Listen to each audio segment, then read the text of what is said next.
নমস্কার বন্ধুরা, Roma's blog cooking চ্যানেলে সবাইকে স্বাগত। আজকে আমি একটা ডিমের রেসিপি আপনাদের সঙ্গে শেয়ার করব। রেসিপিটা প্রথম থেকে শেষ অবধি দেখার জন্য অনুরোধ রইল। এবার চলুন দেখে নেওয়া যাক ডিমের কারিটা আমি কিভাবে তৈরি করি। ডিমের কারিটা তৈরি করার জন্য আমি ডিম নিয়ে নিয়েছি।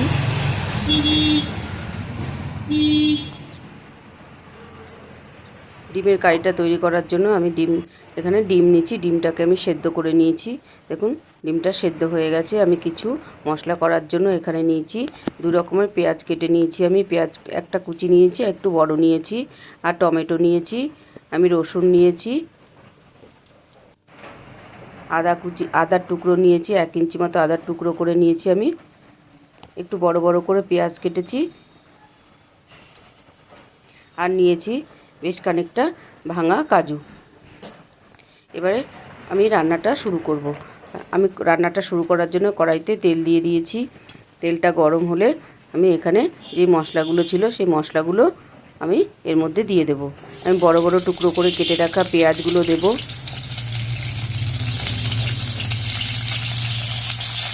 আমি রসুনগুলো এর মধ্যে দিয়ে দিলাম। টমেটো টুকরো করে কেটে নেওয়া টমেটোটা আমি এতে দিয়ে দিলাম। আদার টুকরোগুলো আমি এর মধ্যে দিয়ে দিলাম, আর ভাঙা কাজুটাও আমি এর মধ্যে দিয়ে দিলাম। সমস্ত কিছু দিয়ে আমি ভালো করে নেড়ে চেড়ে মিশিয়ে নেব। এবারে আমি এখানে 2টো গোটা কাশ্মীরি লঙ্কা নিয়েছি। এগুলো লাল হবে, এগুলো কোনো ঝাল হবে না, এগুলো কালারটা সুন্দর আসবে। আপনারা চাইলে গুঁড়ো কাশ্মীরি লঙ্কাও ব্যবহার করতে পারেন। এগুলো আমার ঘরে ছিল, তাই জন্য মেয়ে লঙ্কাটা দিয়ে দিয়েছি। আমি ভালো করে লঙ্কাটা ধুয়ে নিয়েছি। ধুয়ে আমি ছিঁড়ে দুফালা করে আমি এর মধ্যে দিয়ে দেবো। আমাদের যেহেতু ফাস্টফুডের ব্যবসা, সেজন্য আমি লঙ্কাগুলো আমাদের আনতে হয়, সেজন্য আমি এটা পেয়েছি। আপনারা চাইলে গুঁড়ো কাশ্মীরি লঙ্কাও ব্যবহার করতে পারেন। এবার সমস্ত কিছু নেড়ে চেড়ে আমি মিশিয়ে নিলাম। এবার এতে পরিমাণ মতন আমি লবণও দিয়ে দেবো। আমি বেশ খানিকটা কাঁচা লঙ্কা আমি এতে দিয়ে দিলাম। কাঁচা লঙ্কাটা দিয়েও আমি এতে মিশিয়ে দেবো, এগুলোর সঙ্গে মিশিয়ে দেবো। কাঁচা লঙ্কাটা দিয়েছি আমি ঝালের জন্য।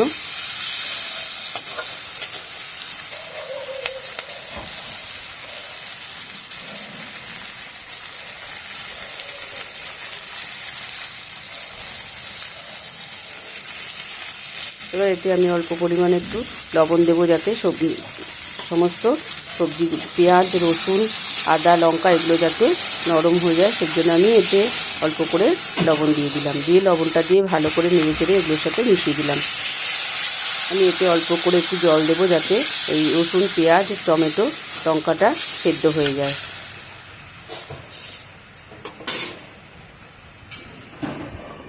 আমি একটু ঢাকা দিয়ে দিলাম। দেখুন ঢাকাটা খুলে দিয়েছি আমি। মিনিট 5 সেকেন্ডের মতো আমি ঢাকাটা দিয়ে দিয়েছিলাম। ঢাকাটা খুলে দিয়েছি। এবার এগুলো সমস্ত পেঁয়াজ রসুন আদাটাও সেদ্ধ হয়ে গেছে। এবার আমি গ্যাসটাকে অফ করে দিলাম, দিয়ে ঠান্ডা করতে দেবো। আমি এদিকে ডিমগুলোকেও ছাড়িয়ে নেব।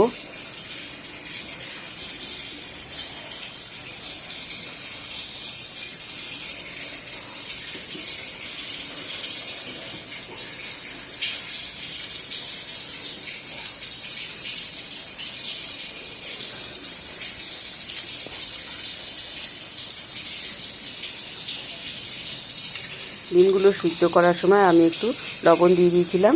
এই ডিমগুলো আমার একটু খোসা থেকে খোসা সুন্দর ছেড়ে গেছে। মশলাটাও ঠান্ডা হয়ে গেছে। এবার আমি মশলাটা তুলে একটা মিক্সির বাটির মধ্যে আমি নিয়ে নিলাম। একটা মিহি পেস্ট তৈরি করে নেব।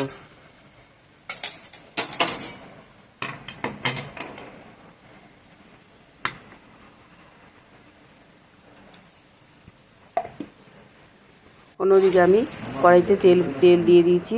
তেলটা গরম হলে ডিমগুলো আমি ভেজে নেব।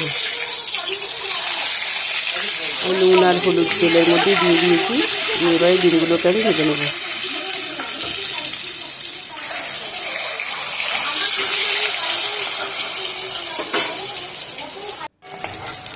ডিমগুলো আবার ভেজে নেওয়া হয়ে গেছে।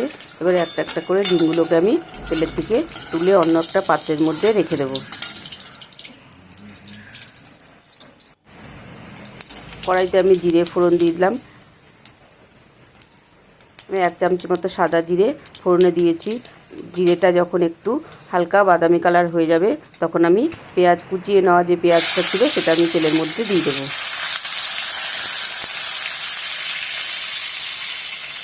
কুচো করে নেওয়া যে পেঁয়াজটা ছিল সেটা আমি তেলের মধ্যে দিয়ে দিয়েছি। এবারে তেলের সঙ্গে পেঁয়াজ কুচিটা ভালো করে নেড়ে চেড়ে মিশিয়ে নেব।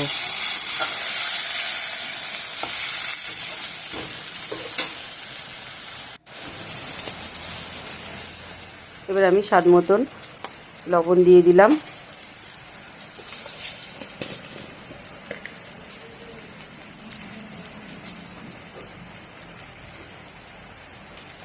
স্বাদ মতন একটু মিষ্টি দিয়ে দিলাম।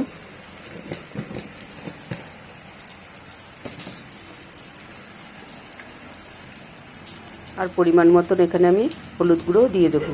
দিয়ে ভালো করে সমস্ত কিছু দিয়ে আমি আবার পেঁয়াজটাকে সব কিছু মশলার সাথে ভালো করে মিশিয়ে নেব। সব কিছু ভালো করে মিশিয়ে নেওয়া হয়ে গেছে। এবারে যে মশলাটা আমি মিক্সিতে করেছিলাম, দেখুন মশলাটা মিহি পেস্টটা আমি এর মধ্যে ঢেলে দিলাম। আমি মিক্সির বাটিটা ধুয়েও আমি এতে অল্প পরিমাণে একটু জল দিয়ে দিয়েছি যাতে মশলাটা কষানো যায়। সেই পরিমাণে জলটা এতে দিতে হবে। এবার মশলাটা ভালো করে আমি কষাতে থাকবো যতক্ষণ না মশলার থেকে তেল ছাড়ে।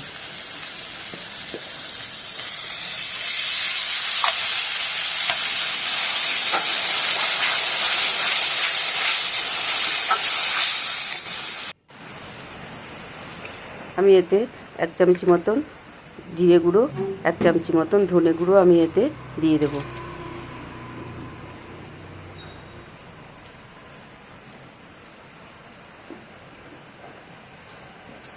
ধনে গুঁড়ো জিরে গুঁড়োটা দিয়ে আমি ভালো করে আবার মশলার সাথে মিশিয়ে নেব। এবারে মশলাটা ভালো করে আমি কষাতে থাকবো যতক্ষণ না এর থেকে তেল ছেড়ে আসে।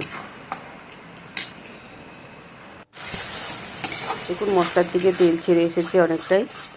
মশলাটা আরেকটু আমি কষিয়ে নিয়ে তারপরে এতে ডিমগুলোকে আমি দিয়ে দেবো।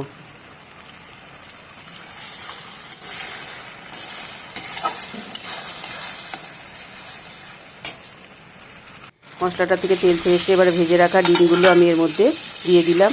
দিয়ে ভালো করে নেড়ে চেড়ে আমি ডিমের সঙ্গে মশলার সাথে ভালো করে মিশিয়ে নেব। একটা ডিম ভেঙে গেছে, সেই ডিমটাকে আমি তুলে নিলাম। দিয়ে অল্প একটু পরিমাণে জল আমি দিয়ে দেবো।